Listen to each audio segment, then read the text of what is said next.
Hello, welcome to the Southern Bible Thumper channel. In this upload, we're going to be reading First Kings chapter 3.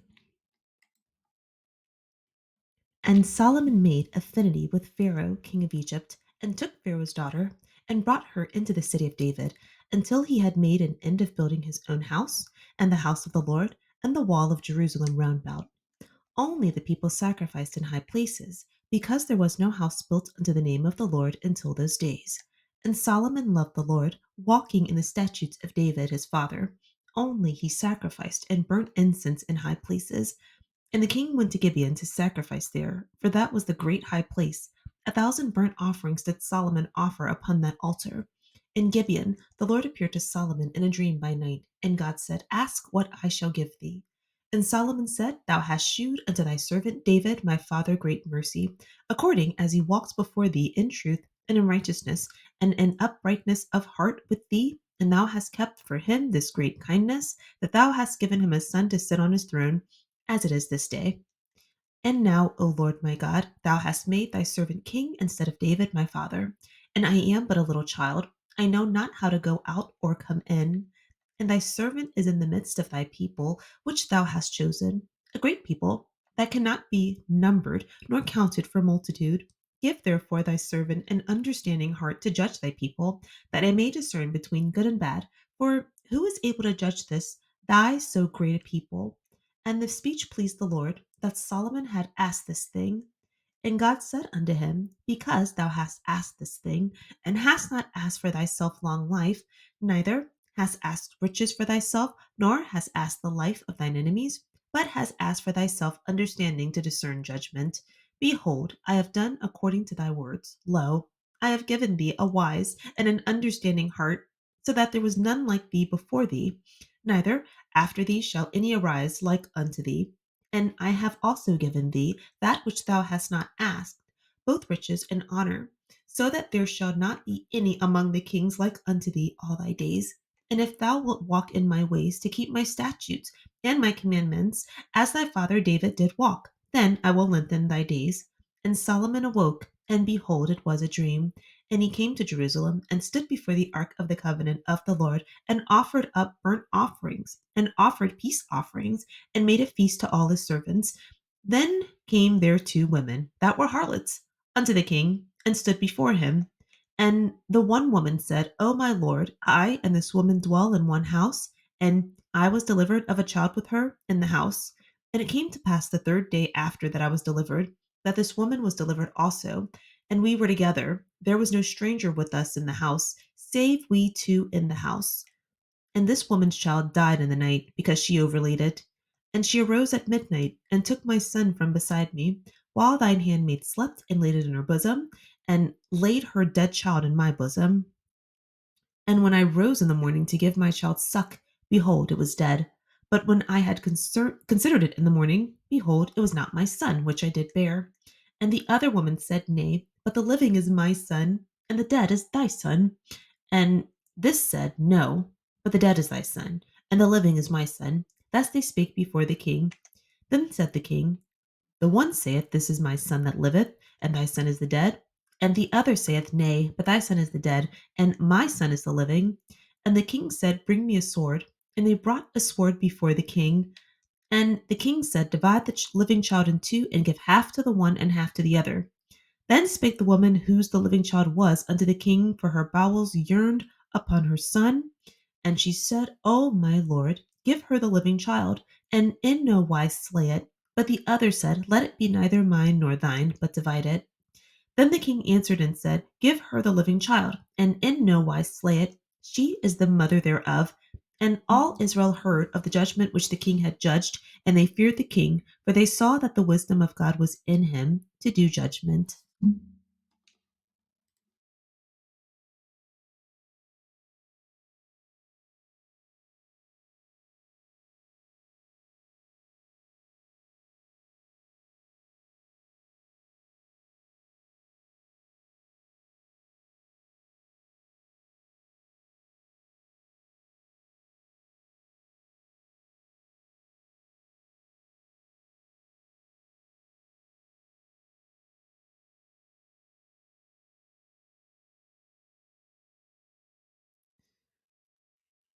Okay, so summarizing First Kings chapter 3. Solomon established an ally by taking Pharaoh's daughter. So in every other version, this it says married, but when we read the King James version, it says made affinity until.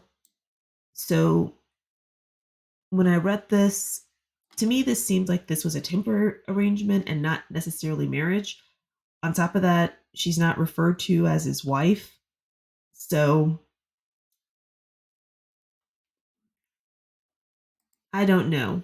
When we get here to First Kings 3 in the interlinear, and the reason why the interlinear is why I use this is if I have a question about what I see here, this is the closest translation we have to the original version of the Bible. So when we look here, it does say that uh, Solomon married this woman. So the other thing that I have to keep in mind when I see things like this, the rules of language and words have changed and a lot multiple times since this book was written. So I have to remember that and not get stuck on little things like that. But I took this to mean he was just hosting her, but these other translations take it to mean that he married her, and even the closest translation says marriage. So the other thing that I want to point out here is that marriage or this union of people, it was about a transaction. It wasn't about love. Love was not the focus. And, love develops over time. People can be attracted to each other, but marriage historically has been more about what makes sense about for families to do. And if two kingdoms are powerful, to prevent them from having to war with each other, especially if both of them have resources and can help each other, it would make sense for them to create a family together by having them be married. And then the kingdoms don't have to sort of have this competitive relationship because they're connected now. So even when we look at Adam and Eve, we don't see where Adam loved Eve. When God made Adam, he said, man is not good alone. And so she was created as his solution for loneliness. But you have to understand there were no other women there, so he that wasn't necessarily where he could choose to love. It just was more about fulfilling a need. And so God did not ordain this either. So we just have to also be clear because some people, the reason why we need to read is so we can be clear on what God actually does and what God says. And this is a recording of human behavior. So there are times in this Bible where people don't listen to God or just act without even considering what God wants. So remember that when you're reading, and everything in the Bible isn't something that God wanted to happen. Okay, we get to verse 2, and it says people are still sacrificing at high places. And so these were smaller areas, and some translations say local local places of worship in the New Living Translation. But the idea of having a central house of worship, like a building that was created for that purpose, hadn't been made yet. So they had local areas where they could worship. And we saw King David before he died. He paid a man to build an altar on his land. So that was sort of how they did it during that time.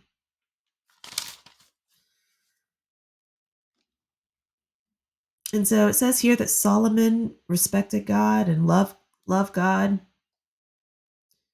and he to Gibeon. So I did not do the research to confirm that Gibeon was where King Saul went when he was anointed to be king, and where David went.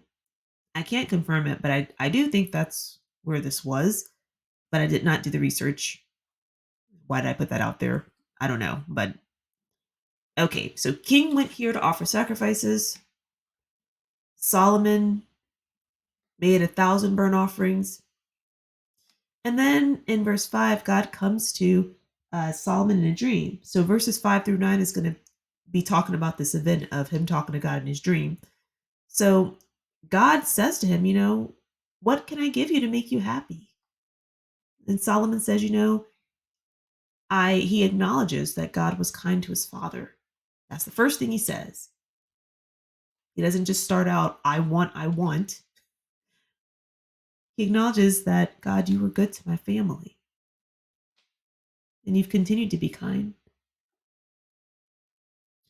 And he says, he acknowledges his, I don't want to say weakness or deficiency, but he acknowledges that I know that this is an area that I could be stronger in. And that is so refreshing when a man can do that, especially a man who's in power, a man who he doesn't have to admit that he has any faults or anything that he can improve on, because looking from the outside, it looks like he doesn't have anything he can improve on. But he's aware of that. And that awareness is so encouraging to other people. And I know for me, it's something that really does make me smile and warms my heart when I see men do that. And like I remember Chad Ochocinco in one of his shows, and he just talked about having to use a rideshare service to go to one of his engagements, and him being so famous and having such a, you know, just having such a life that he has, to be able to just say like, yeah, I went through a period where I had to do that. It was really refreshing. It's just refreshing to hear that people have to be human sometimes. And so that's what Solomon is displaying immediately. It's starting to make sense why he was chosen to be king, you know, and this comes from the mother. And the mother being in a position like that where the father loves her so much he's willing to kill her husband for her, make her his queen, and then be able to give her a lifestyle where she can raise a child that will have this type of essence about him. So now he's a leader, and God comes in and says, "What can I give you? What can I do for you?" And he says, "Well, I know I'm aware of my shortcomings. I don't know how to guide these people. Can you give me a discerning heart, an understanding heart?" So he asks for understanding and discernment. And I know people say wisdom, he asks for wisdom, but let's see, is wisdom and understanding that much different?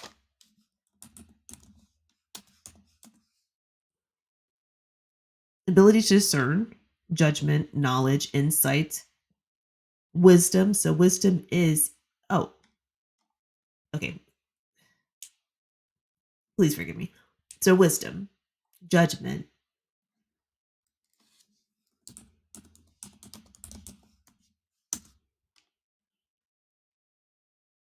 the quality of being able to comprehend what is obscure, the art of perceiving.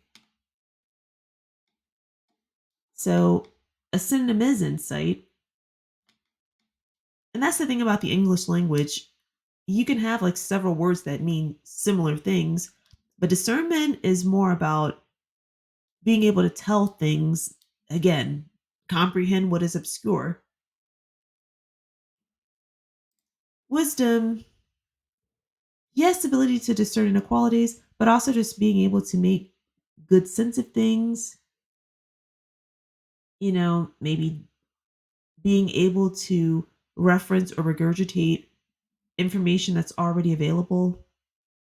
In my opinion, discernment is a different word. It's a different, well, it is a different word, but it's different than wisdom. And I can't completely put my finger on it, but to me, this is different. This is more of a spiritual gift. Wisdom is something that you can get by like being observant. I don't know. Maybe that's not the right way to say that, but he did not ask for wisdom. He asked for discernment. And let's look here uh, what it says in the interlinear.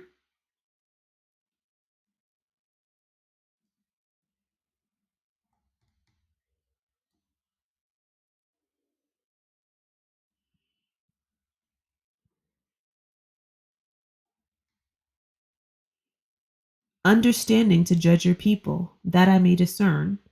So that's what the original says.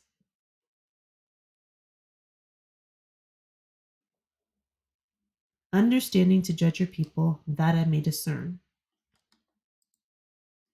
So, and when you look at what, you know, whoever revised this on this website, this digital resource, Solomon's prayer for wisdom, and it references Second Chronicles, but again, a person who is putting together this information, maybe doing the translations or uh, maybe coding the page so that they can display this information on the screen. You see how this word can be added in, and it isn't a huge deal, but over time, these little things can change what information was originally there.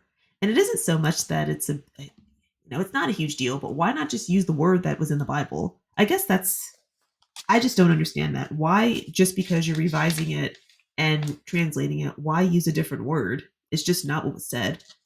So I've heard that over and over again. Solomon asked for wisdom, he asked for wisdom. And yeah, he did, but discernment and understanding heart is actually what he asked for, not specifically the word wisdom.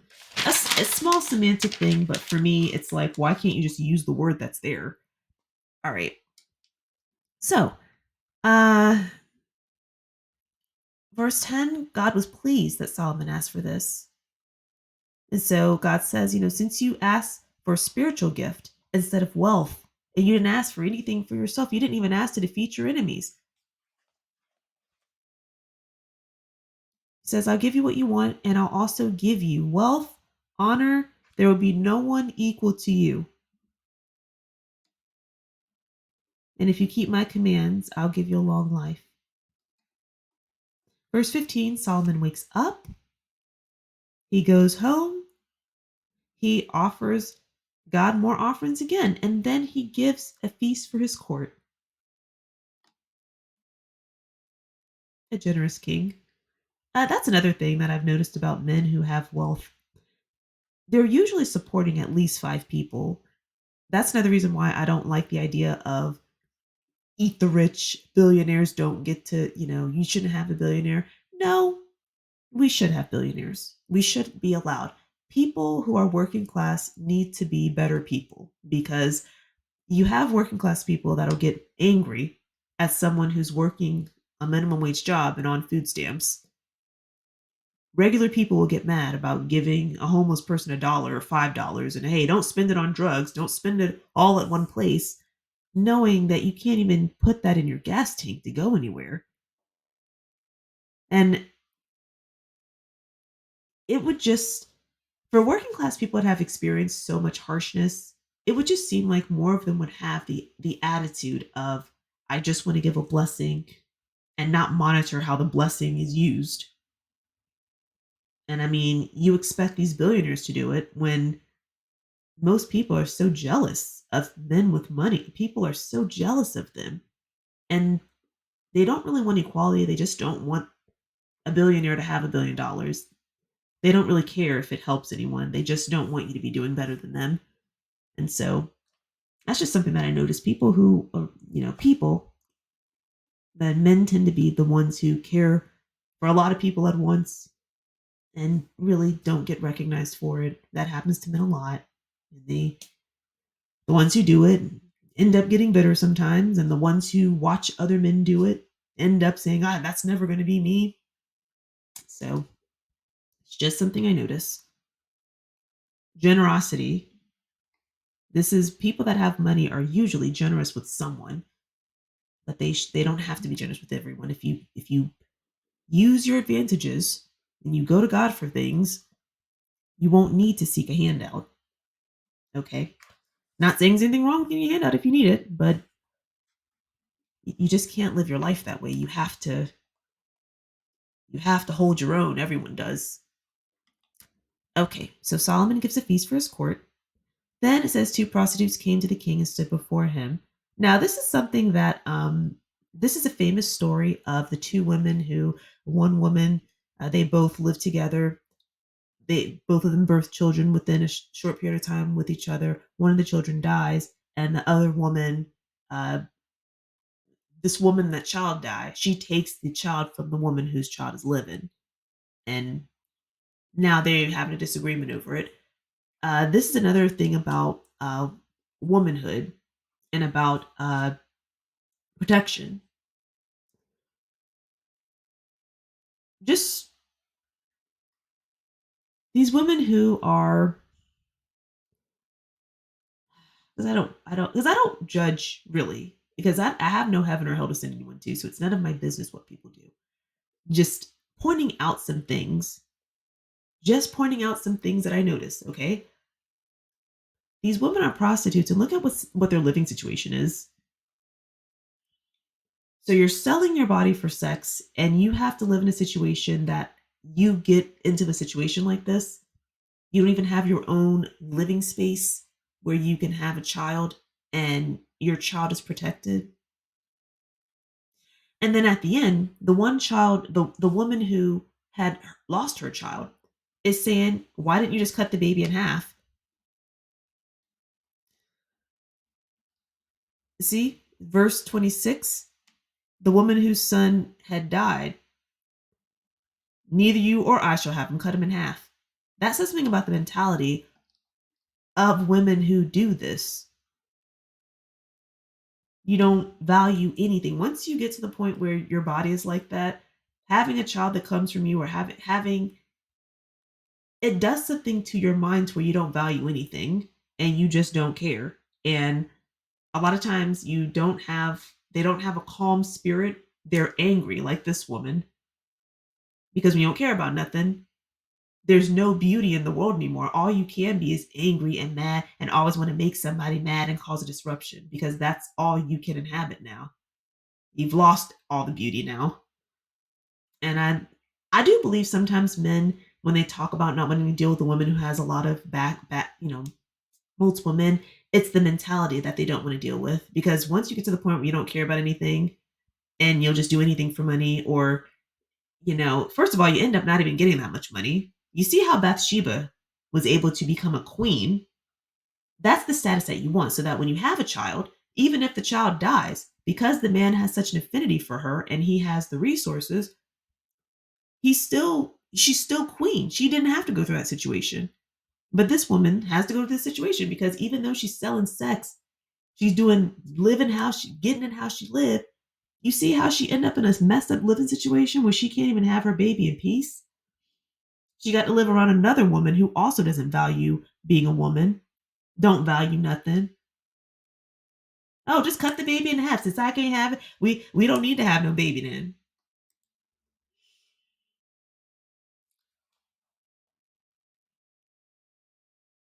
It's just something to consider. Because when we also remember Rahab, right? Rahab the prostitute, that was like her title. It was like every time the Bible mentioned her, Rahab the prostitute. Though she helped Joshua and, you know, she was a hero, she had her whole family living off her back. You know what I mean? She had to be the one to save her whole family. And then when she did meet these men, why these men were over there anyway, I don't know. Out of every woman or every type of person, they end up at the prostitute's house. Okay. But do you see how she's a prostitute, but she's getting used for everything? Because once you get that, it's like you can't. Everything about you is used. Everything about you is something that is taken advantage of because you don't honor your own body. Um, so a lot of times having sex for money like that, it's not gonna get the life. It doesn't get the advantage. And you end up in situations like this where either you're taking care of everyone around you and you have to men come to you when they need to relieve themselves or they need your help for something. She's not a queen like Bathsheba was, where this man is willing to kill her husband for you and promise you that your son will be able to be a king. Rahab had to help everyone around her. And then her title was still Rahab the prostitute. Just pointing this out. So, also, what the king does, very good example of discernment, being able to discern, comprehend what's obscure. Because if he says, I'm going to harm this child, he knows automatically a woman who has any amount of healthiness to her is not going to want the child to be something, something to happen to the child. And so this other woman, said, we should cut him. So it does two things. If this mother is not safe, if she's not, because they're prostitutes again. So again, they're prostitutes who are in this situation. So that lets you know something about these women anyway. Because a woman who is of that comes from a safer environment, a woman who is a mother material, wouldn't even be in this situation. And I hate to say that because things don't always work out in life where people can have children in a safe environment or whatever, but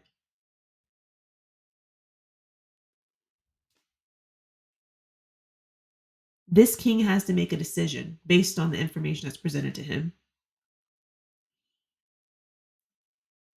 If the mother that says cut him in two, if that was her real baby, does she need to even have this baby? If a situation like this that's just a little bit of trouble will make her say go ahead and cut the baby in half, should she even have this baby? No.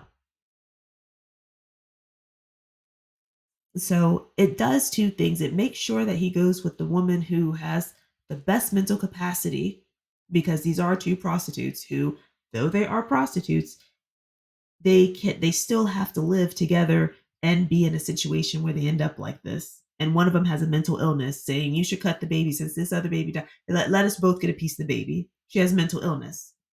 Because what kind of woman is going to be okay with that?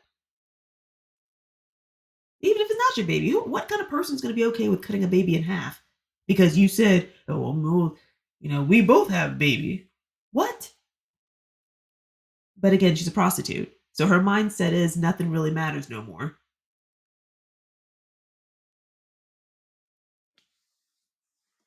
I'm done. Even with this being said, I say as a woman, you should still use every advantage. Do not let somebody who cannot benefit from beauty tell you what you need to do, especially if you're a Christian woman. Somebody try to tell you, oh, you don't need to wear this, you don't need to do. I don't listen to none of that. I don't listen to none of that. None of it. None of it. None of it. Okay? I told you, August 3rd, 2018, I was hit by a vehicle. I went underneath a four-door pickup truck. All I was saying was Psalm 91. I was wearing a crop top. I was wearing full makeup. I was not dressed like no Christian. I didn't break not one of my nails. I had not one. I didn't have no concussion, no head trauma. I had an injury with my leg. Other than some scrapes and bruises, it was even raining so I could slide. I'm very fortunate. But ain't nobody gonna tell me about my connection to God now. I love you. Have a wonderful day.